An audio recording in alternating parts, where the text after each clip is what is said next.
Ma'am, please start. Okay, good afternoon, everyone. So today we are here for the second lecture of day 10, and we are having among with us Dr. Gauri Jarrett. So let me introduce our today's speaker.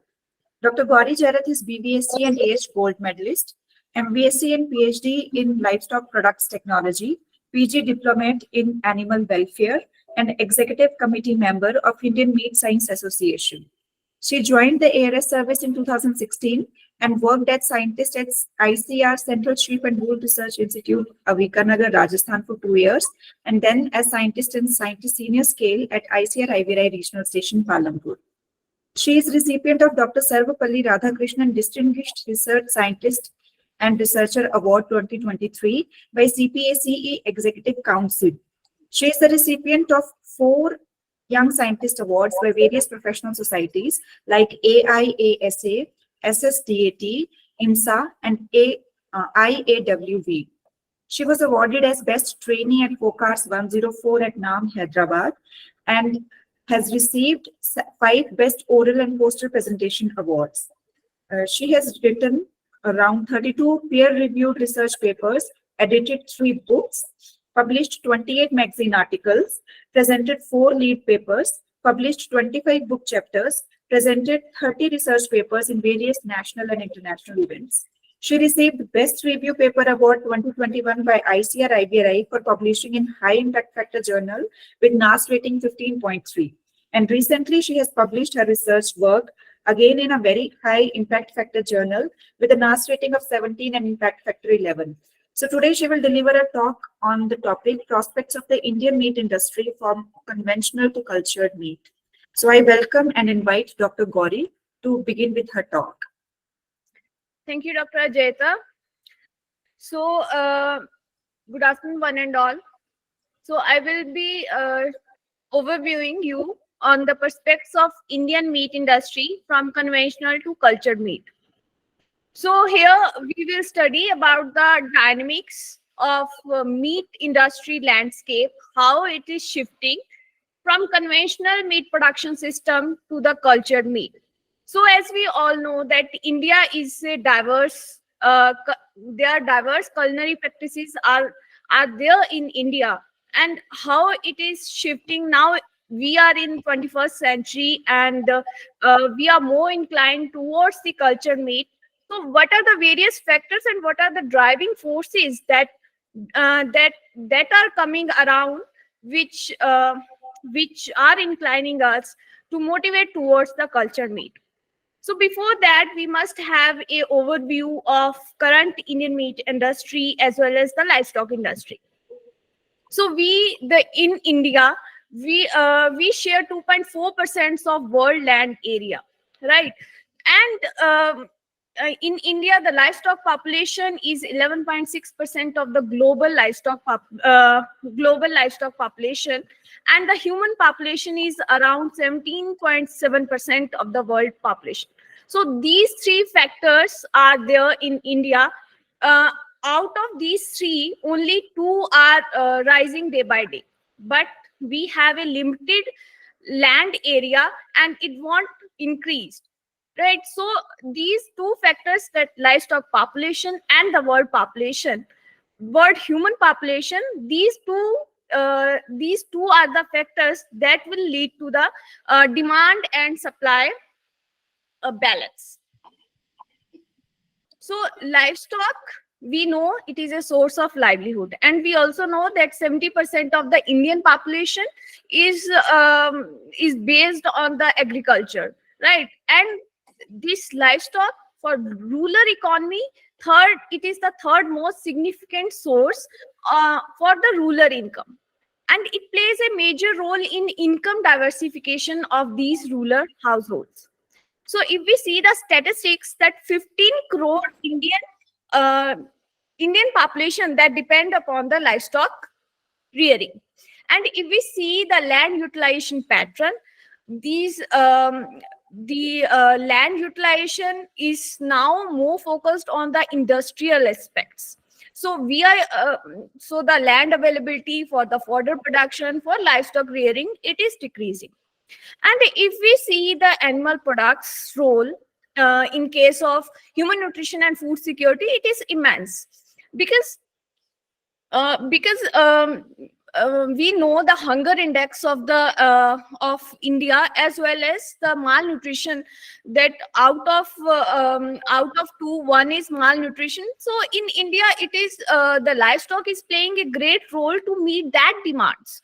And if we see the animal production activities for rural economy, this these livestock, they act as a ATM for them, because whenever there is a whenever there is economic crunch in the rural, in the life, for the livestock owners, or if there is any kind of calamity, any drought, then they can sell their pashudhan, okay, and they can earn money. So these act as a ATM for them and a source of livelihood. So if we see the livestock resources, how it is going around, and in a short time span from 2012 to 2019, it has increased immensely, except in case of pig. So if we see the livestock resources in India, in from post independence, in 1951 to 2019, there is a huge shift, huge increase in all the livestock population, and it is more than 100%. And if we see the share of these livestock population, cattle shares maximum, that is 35.94%, followed by goats, that is 27.80%, and followed by buffalo, and then sheep and pig. So if we see we know we are rearing livestock only for milk and meat, right? And if in case of poultry, then it is for eggs and meat. So what are the production of livestock products from these livestock resources? So in milk, it is 221 million ton production, and eggs in billion number, it is 129.60 billion numbers. And if we see the meat production, it is 9.30 million ton meat production is there. So if we look about the per capita availability of the livestock products, so it is also huge. And if we see the value output from these livestock sector, we can see that they contribute a lot. And the meat group is basically it shifts in the 25 to 30%. So there is a huge export potential of these animal products, and buffalo meat is at the top of these exports. And if we see this graph, that from 2019 to 21 to 22, there's not that much rise. I guess mic of Mr. Pankaj is नहीं canteen तो बड़े late हो जाना. Okay, so canteen वाला तो मुश्किल हो जाना, बड़े late. Dr. Pankaj, I request you to kindly mute yourself, please. 4 4:30. I request Hamida ma'am to kindly mute Dr. Pankaj. I request Hamida ma'am. Dr. Pankaj, please mute yourself, sir. Okay, so in as you see, from 2019-20 to 21-22, there's not that much increase that that should be there in these export of animal products. So the reason of the reason of stagnation over here is just because we are not able to tap the European countries because of the stringent regulations over there. So here is the opportunity also that we can tap if we rise our quality of production, then we can tap these countries too. So if we see the global economic aspect of livestock industry as well as the Indian livestock industry, then more than 40% of the contribution to agriculture output is there globally. And livestock and poultry sector in India, it is contributing 30.87, round about 31% of contribution to the agriculture output. And globally, it is generating 1.3 billion employment. However, in India, it is 87 million employment. So if we have a look over the value adds, then the livestock industry and the poultry industry, it is rising about 34.11% of gross value add to the country. So if we see that, before proceeding further, I must clear to you that what is meat actually, which we are talking about. So it is an edible tissue of the animal, mainly constitutes skeletal muscle produced by slaughtering of the animals. So it involves the slaughtering of the animals. So in conventional meat production system, we just we rear the animals, then we send it to the abattoirs, and the slaughtering happens, and then the processing and further processing take place. So this meat, it provides 22 gram of protein, and it is a rich source of vitamin B12, iron, and zinc. So if we talk about the total meat production in globally in terms of carcass weight, so it is very high in case of poultry, followed by pig, followed by bovine, and then ovine. And you see the graph from 1961 to 2023, it has taken a great pace, and similarly the meat production is increasing. So if we have a look over the global meat demand, that it is speculated that from 2005 to 2050, it is going to be increased by 121% in case of poultry. And global demand will increase in case of mutton, it would be 92%, followed by beef, that is 66%, and then eggs 65%, followed by pork. So there is a huge market still there in the meat industry. So if we have a look over the current Indian meat sector, so from 2015 to 2020-21, it has increased, and now the production is 9.2 million tons, with per capita availability is 6.82 kg per annum. So if we see, here is a graph that shows that the growth rate, it fluctuates between 4.91 to 5.62%. So these from which states of India this meat is coming from. So there are 5 top states which covers more than 50% of the total Indian meat production, and where the top is covered by Maharashtra, 12.6%, followed by Uttar Pradesh, that is 11.79%. Earlier it was Uttar Pradesh, but now Maharashtra has taken place first rank, and then followed by West Bengal, then Andhra Pradesh, and then Telangana. So this was the survey that was conducted by National Family Health Survey in 19 to 2021, and it was found that the non-vegetarian population, it has increased from 74% to 77% in 2019-21. And 51% they eat meat at least weekly. And if we sort this data into the gender situation, then men, they are more likely to eat meat. 83% of men, they are vegetarian, and 71% of women, they like meat.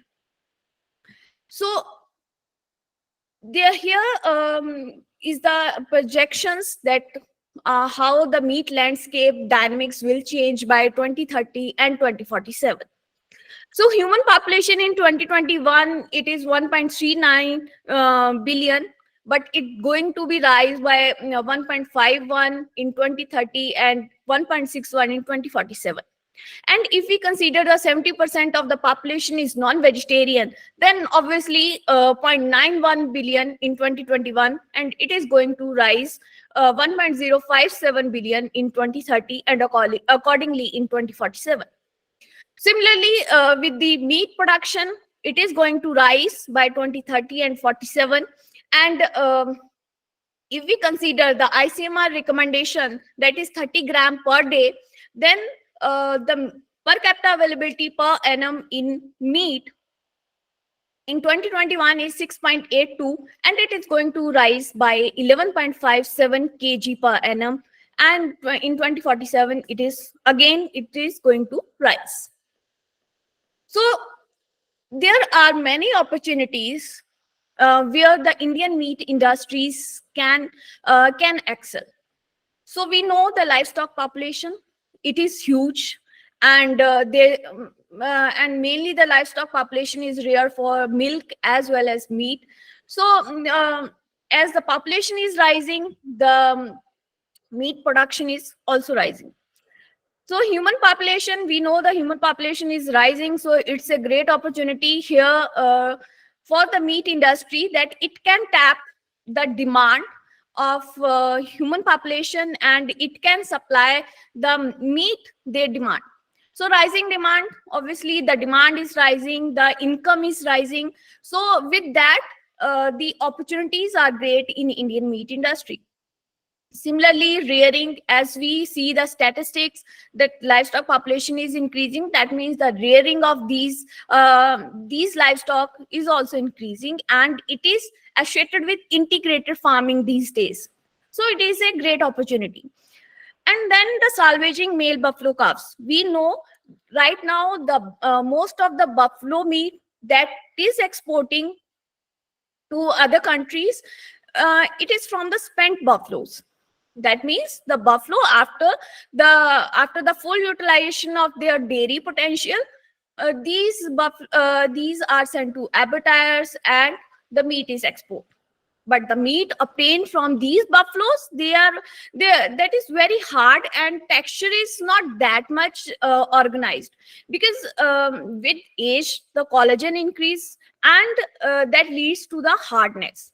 So the texture is very chewy of spent buffalo calves, spent buffalo animals. So in that case, we can salvage the male buffalo calves. We can rear them strategically up to 18 to 24 months, and then we can slaughter them accordingly, and we can create a market for these male buffalo calf meat.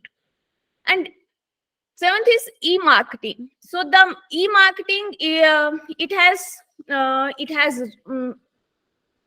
immense role, because after post COVID also, the e-marketing has has played a very important role. And you see the Licious, the which is selling meat online also. The one more example is of Country Delight, which is selling milk online on the online platform. So traditional ethnic meat products, you see the Hyderabad biryani, right? The Hyderabad biryani and the Kashmir's Rogan Josh, they are famous all over India, even in abroad. So they utilize the special kind of cuts, and these cuts are, you can only get from after slaughtering the animals. You cannot, right now you cannot get it from the culture meat or any kind of other other analogs, meat analogs, which are available in the market. So traditional and ethnic meat products, they have a great potential in case of Indian meat industry. So if we see the consumer priorities, you see the consumer is the whenever we talk about the marketing of a product, consumer is the priority, and the consumer preference and the consumer acceptability is the play a main role in the viability of that product. So in 1970s, it was price. Okay, the consumer see, okay, it is costly or it is not economic, I will not buy it. So that time it was price. But as the time goes, In 1980, it was freshness, quality, more focus was given on the product quality. Then in 1990, price remain as a consumer priority as such, but with that, the food safety, welfare come into existence. And then ethics, ethnic, traditional, recycling of waste, and in 2010, environmental ethics, organic meat production, package size, and traceability come into existence. Then in 2013, culture meat came into existence when Dr. Mark J. Post, he on the riverside in the London, he just proposed, he just showed the culture burger. So before 2013, but in 2013, the Mark J. Post, he gave the culture meat burger, though it was very costly. But from 2013 to 19, the lab proof of this concept, it got prepared, and from 19 to 22, the pilot scaling is going on, and first wave of saleable products. Um, we uh, we saw their saleable products from clear meat and all. So 22 to 30, the new wave of plant-based version of processed animal product is going to be speculated, and we speculate that from 30 to 40, it is going to be a year of processed animal products from these cellular agricultures. And then because right now the culture meat is at very nascent stage, and we are not the culture meat that is available in the market is not is the boneless one. So the meat lovers, basically they do not like that meat, because it is its texture is not that is similar to the actual one. So the whole tissue culture meat, we are speculating that up to 2050 to 70, the whole tissue culture meat will come into existence. So what are the challenges that are associated with conventional meat production system that navigate us to incline towards the cultured meat? So first is the sustainable production. And second, we will discuss it one by one. Second is the food security and safety, and then environmental issues are there, and animal welfare and social implications are associated with this conventional meat production system, and followed by there's a rising demand for the vegan food. So first is sustainable production. So what do you mean by sustainable production? Basically, sustainable means the meat must be available for our future generation. The food must be available for future generation. Not only food, all the resources, land resources, water resources, all the resources, they must be available for the future generation. Then only we can say that it is sustainable. As per FAO, the capacity of conventional meat production system, it's soon to be stagnant, and it is close to its maximum. And the production meat consumption rate, it is going to be 72% higher in 2030 in comparison to 2000. So sustainable production is very important in case of conventional meat production system, and it is a challenge for conventional meat production system. So for sustainability, or if we say the production is sustainable, then it must take care of animal welfare. All the resources must be properly utilized.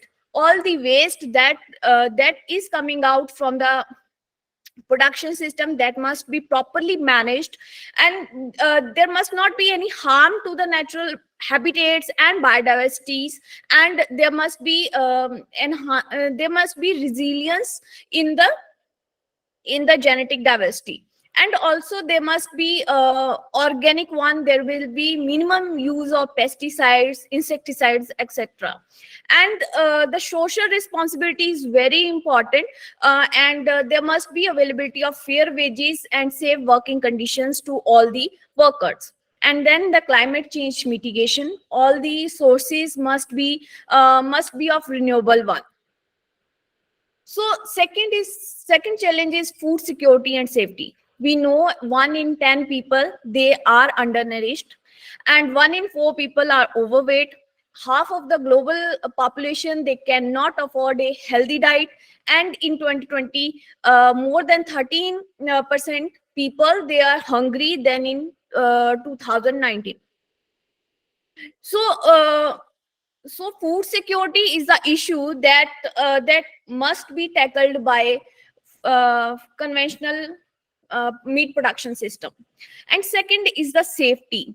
So we all know that that there are meat-borne disease, and also there are pathogens which are usually found in meat. For example, Salmonella, Campylobacter, E. coli, especially in poultry. So that cause a quantum of illness every year. So these are the issues that are right now, which are associated with the quality meat production. So if we talk about the environmental impact of this conventional meat production system, here are the greenhouse gas emissions, land use of land resources, water resources, and deforestation we are doing to create the grazing land. So if we talk about greenhouse gas emission and the land use, you see the cropland used by the conventional chicken, it is 11 to 40 meter square for per kg meat production. So you see over here, the conventional beef, the cropland use is about 23 to 65, it is maximum. And if we talk about the greenhouse gas emission, so 15 to 24% of total greenhouse gas emission is because of the world meat production system. And out of that, carbon dioxide contribution is 9%, methane is 39%, and 65% is of nitrous oxide. If we talk about the water uses by the conventional meat production system, so beef production system, it requires 15,500 metric cube ton of water. Similarly, the chicken requires 3,918 metric cube per ton extra load of water resources and environment as well. So if we talk about the greenhouse gas contributions, so it is maximum in case of cattle, and followed by pigs, chicken, and buffaloes. And so the greenhouse gas emission, about 62% of the sector emission is contributed by cattle alone. So there are animal welfare and social implications associated with the conventional meat production system, because we are slaughtering the animals. So sorry, there are animal welfare and social implications, and for that we have taken care of because of the humane slaughter came into picture. Further, religious beliefs are also associated with this conventional meat production system, which interfere in lot of slaughtering of the animals. So there are many adverse factors which are associated with the conventional meat production system, as we discussed, that there are ecological, environmental impacts, there are ethical and animal welfare issues, and also the public health concerns are associated with this conventional meat production system. So here come into the picture the cultured meat. So cultured meat, before proceeding to the driving factors or the benefits of cultured meat, or the challenges posed by conventional meat production system, how cultured meat is taking care of that. So we must know the whereabouts of cultured meat somehow. So I will discuss the how the cultured meat is prepared, or the how the cultured meat is developed in the lab. So cultured meat is also called as lab grown meat, or the clear meat, or clean meat, or the slaughter free meat. So there are multiple names are given to this cultured meat. So basic methodology, it involves the culturing of loose myosatellite cells on a substrate. So what we do, basically, first we extract the cell. So that is done by the biopsy. So we excise tissue over there, and then we extract the cells from that tissue. Stem cells are extracted, and then they are cultured in culture media in the bioreactor, and then they are then scaffolds are added to them, and we get the structured meat. So basic methodology involves the tissue engineering techniques. So if we see the lab grown meat, that what is the flow chart, then in a simple way, I'll show that first the biopsy is taken. Okay, the cells are taken, and we can also take the embryonic stem cells directly. Then they are taken in the lab. Then they are allowed to proliferate under the culture media. It is similar to the media. We are growing microbes in the lab, right? So for that we required nutrient media, or we require the nutrients, selective nutrients that are required for their proliferation. Similarly, in that case, we need those kinds of nutrients. For example, in this case, the fetal bovine serum is used as a culture media. So here, in the lab, these stem cells, they undergo proliferation, and myoblasts are formed. So here the collagen microspheres are added, and myoblasts basically they wrap up on the collagen microspheres, and in bioreactors they undergo again proliferation, and we just found this. After a bioreactor system, we just get this pinkish paste. Okay, so this pinkish paste is either used to prepare the minced meat, or we add scaffold over here to produce these tissue like structure. So what are the components of culture meat assembly? So there are three basic components. First is tissue specific cells. So if we do not have tissue specific cell, we cannot grow culture meat, obviously. Then we need the biomaterials. For example, we need culture media, we need oxygen carriers, and then a bioreactor is required. So in the tissue specific cell, it is the most basic component of culture meat assembly. And adult stem cells, satellite cells, adipose tissue derived adult stem cells. So the proliferation is the key. So they must have the ability to proliferate. So biomaterials, then biomaterials involve the culture media, oxygen carrier, and scaffolds. So bioreactor, here is the outline of a bioreactor. So in bioreactor, there must be a agitation system. So there must be a continuous supply of oxygen, continuous supply of culture media. Otherwise, what will happen? The nutrients, they get exhausted. Oxygen present in the bioreactor, it get exhausted, and the tissue they form, they undergo necropsy, because they are not getting oxygen. Necropsy will take place.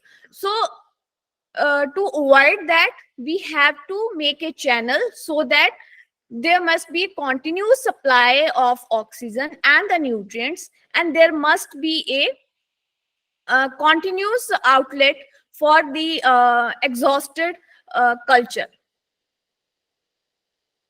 So how we can separate, or how we can say that culture meat, the challenges which are posed by conventional meat production can be taken care of by culture meat. So first is the production time.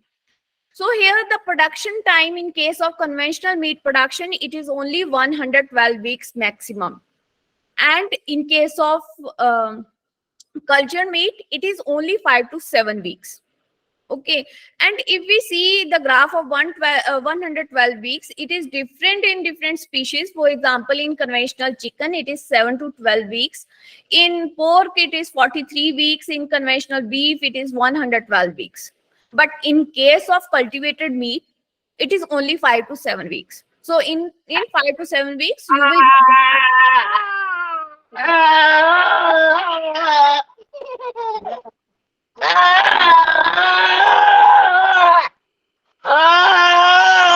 Excuse me. Kindly mute yourself. I request all the participants to mute yourself. Revana Sidhu Deginal. Kindly mute yourself. Okay, if we talk about the traditional meat production versus the lab-grown value chain, so more are the the if we talk about the value chain, there must be steps must be reduced. For example, in conventional meat production system, we have a breeding lot, then feed lot, then we have to send them to slaughterhouses, then processing happens, and then followed by distribution, retail, and consumption. But here, in the value chain of cultured meat, only you need to take the cells from the donor animal, and then we have to cultivate in the lab, and then again the distribution, retailing, and consumption, so on. So if we talk about the feed conversion ratio, see in when you are rearing a animal for a meat, the feed conversion ratio plays a great role, because whatever you are feeding to the animal, the feed conversion ratio is the amount of feed consumed divided by the weight gained by the animal. So feed conversion ratio plays a great role in your economy. So here the cultivated meat, so lower is the feed conversion ratio, better is your efficiency. So cultivated meat, it has 0.8 feed conversion ratio, but it is very higher in case of beef cattle, dairy cattle, pork, and chicken. So if we talk about the environmental impact, so compared to the conventionally produced beef, mutton, pork, chicken, so greenhouse gas emission in cultured meat, it is 78 to 96% less. In case of land, 99% land uses is less. And in case of water, it is 82 to 96% less. And energy is obviously then, in that case, it is less. So if we see the energy uses, greenhouse gas emission, land use, and water use in different species, so we can see over here that beef is basically consuming most of the energy, greenhouse gases emissions are great, and land uses, it is using a great land for its production, and water uses is also more. But poultry, somehow it is less, but if we see the cultured meat, it is minimum. But here is a thing that energy uses by the poultry, it is far lower than the cultured meat. So if we compare the cultivated meat or the cultured meat with the poultry, the 17% reduction in global warming and 63% reduction in land uses. If we talk about the pork, 52% reduction in global warming and 72% reduction in land uses. And in case of beef, it is 92% reduction in global warming and 95% reduction in land uses.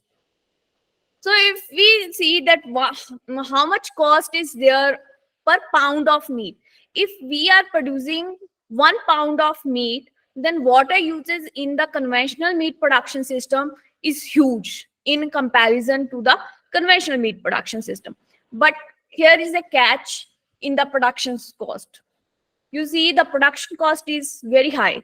So it's still in the nascent stage, the cultured meat. So previously, when it was launched in 2012, in 2013, so that time the cost was in millions of that one chicken burger.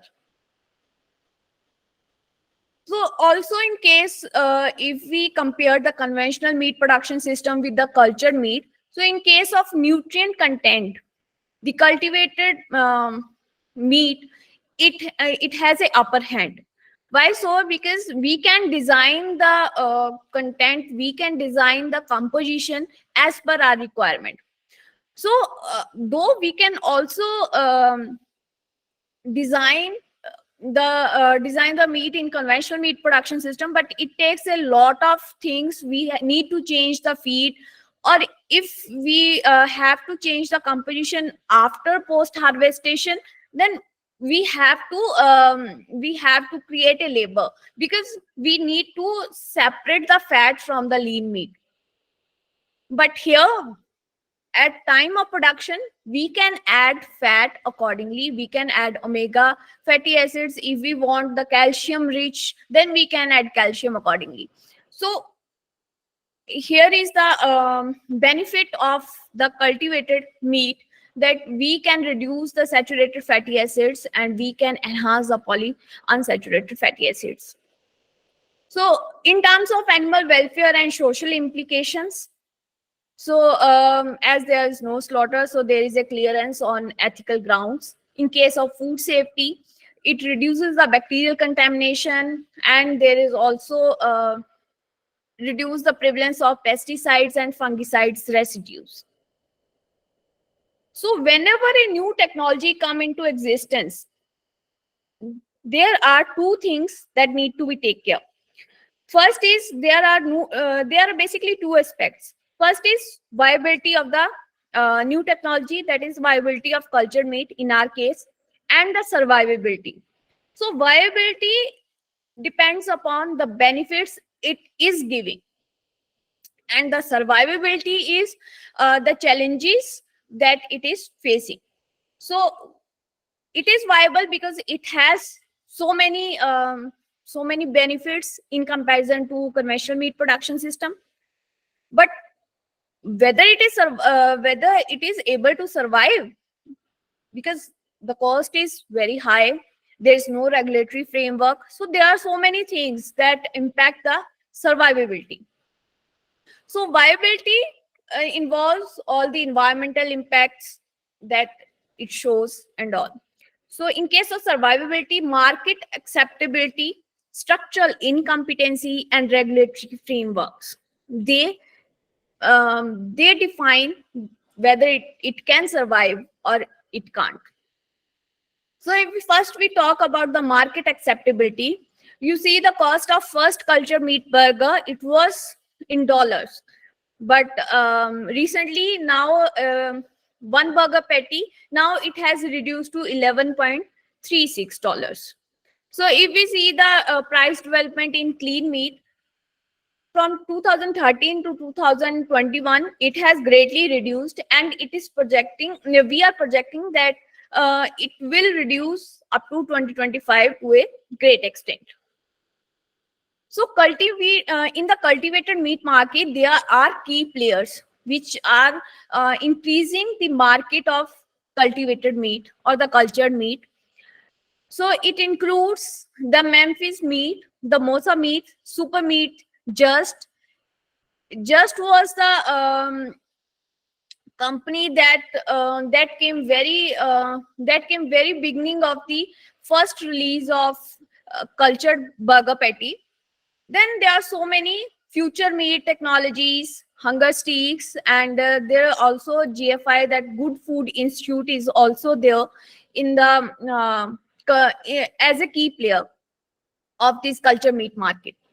So if we see from 2022 to 2029, that poultry is taking first place. If we see that which species meat is going to be raised. So poultry is the main focus of all players. So if we talk about consumer preference, you see the consumer preference is very important. If a new product is there in the market and you are going to purchase anything, okay. So if you are not aware of any kind of product, you won't purchase it. So there was a survey that was conducted by Ecos company about the consumer preference. So they showed that 65% of the people show they will eat the conventional beef burger, and only the 11% they choose the cultured meat burger. So US and UK consumer adoption of cultivated meat, a segmentation study was done, and it was found that 40%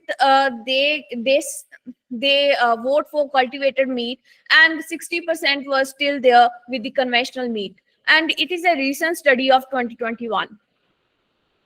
So sensory attributes. You see the conventional meat production system, why we like it? Because of its texture. But here the texture and the color. You see, whenever you purchase a product, if its appearance is not good, you won't purchase it. So color and appearance is the foremost sensory attribute that influence the consumer acceptability. And when it was first launched at Riverside Studios, London, by Mark J. Post, it was colorless. And a bit of red beet juice and saffron was incorporated to make it red. So consumer acceptability, it is definitely a challenge for cultured meat industry, and moreover, the texture, because in India we usually like the meat with bone. So the cultivated meat right now, they are producing the boneless one and not with bone. So it is also a challenge for the cultured meat industry. Similarly, here the structural incompetency that we know the conventional meat available is with adherent fat and connective tissue, but the culture meat is just an artificial muscle protein, and solely it contains the muscle fibers only. And we know the bones, connective tissue, they all are present, and they play a determined role in the meat taste. So, in real sense, structural incompetency is the main survival issue for cultured meat. Also, there are the need of regulatory frameworks, and without assessing the public safety, the new technology cannot be launched. So there is a need of regulatory framework, and the regulatory framework can be tackled by Department for Environment, Food and Rural Affairs, Animal and Plant Health Agencies, Food Standard Agency, and local authorities. And right now, many debates, meetings at administrative and public level, they are going on for construction of suitable regulatory framework. In addition to these challenges faced by cultivated or the cultured meat, there is an absence of in vivo hemostatic regulation. So there is a hypoxia and acidification of cultured meat while production. And process needs to be carried out still on a large scale, and it must ensure that all the necessary nutrients are present. If we see the scenario of global research in cultured meat, so there are so many startups are there. For example, Super Meat, the Moza Meat, the Guardians, they all are in different countries. In United States, the Memphis Meats or the Hampton Creek Just or Fineless Foods. They are the key players. In Netherlands, they are Moza Meat. In Israel, Super Meat and the Kitchen Food Tech Hub. In Japan, it is going to be further hotspot for this culture meat research. So these are the key players at different levels. For example, for cell lines, for cell culture media, for scaffolding, and the bioprocess designs. So these are the different manufacturers which are presently playing a role in culture meat production. And there are also the investors, for example, Nestle in Future Meat. And there are so many investors that are there which are investing in Mosa Meat or Future Meat or Upside Meat or the Super Meat. If we talk about the Indian scenario of cultured meat, so Good Food Industries Group has partnered with Institute of Chemical Technology, Mumbai, to establish the world's first government research center for the development of cultivated meat. And GFI India has also partnered with ICR, Central Institute of Fisheries Education, Mumbai, with the aim of establishing India's first smart protein innovation hub on cultivated seafood. And Center for Cellular and Molecular Biology, CCMB Hyderabad, they have received a fund of 4.5 crore from DVT to develop the Clean Meat Lab. If we talk about the startups in India, so there is a Clear Meat startup initiated by Siddharth Manavati. He is the co-founder and CEO at the Clear Meat, and they have developed a Clear X9. I had told you that fetal bovine serum is used as a cultured media. So fetal bovine serum is when we are talking about slaughter-free meat, right? So all the content must be associated with the animal welfare criteria. So if we are taking the fetal bovine serum, that is also a sort of cruelty to the animal industry. So by viewing that, this Clear Meat company, it is a food technology company, they have developed a non-fetal bovine serum, a complete media solution essential for sustainable meat production and other cell research. So they have developed a cell-based cultivated meat, and they have termed it as eco meat.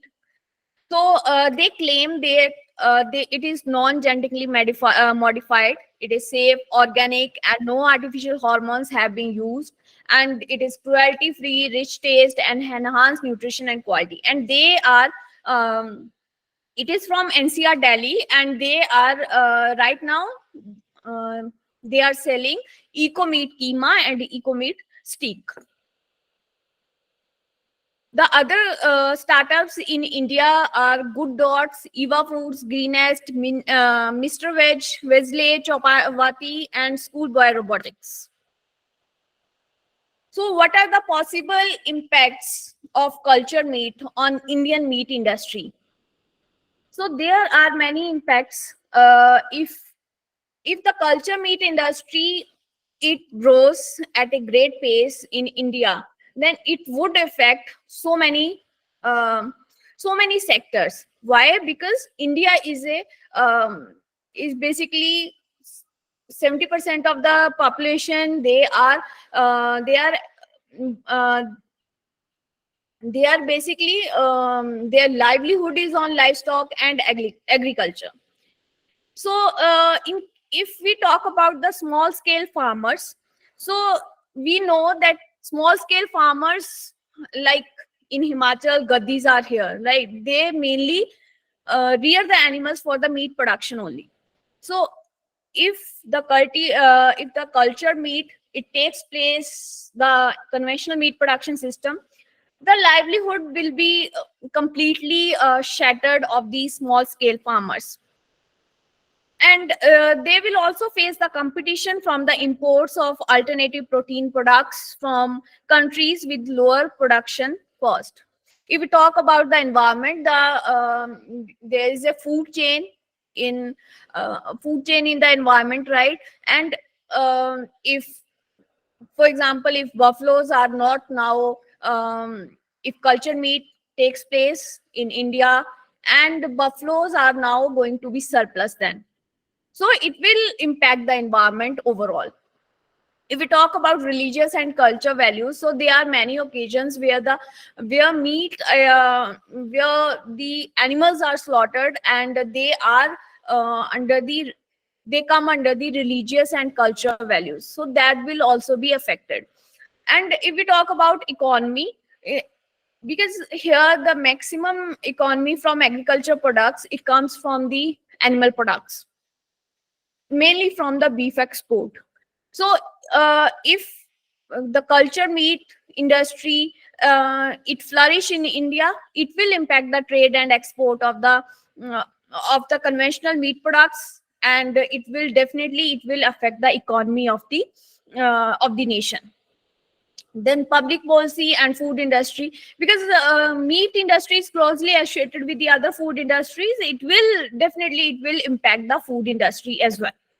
So I can conclude in the end that cost effectiveness, consumer acceptance, and commercial implementations are decisive factors for the survival of culture meat market.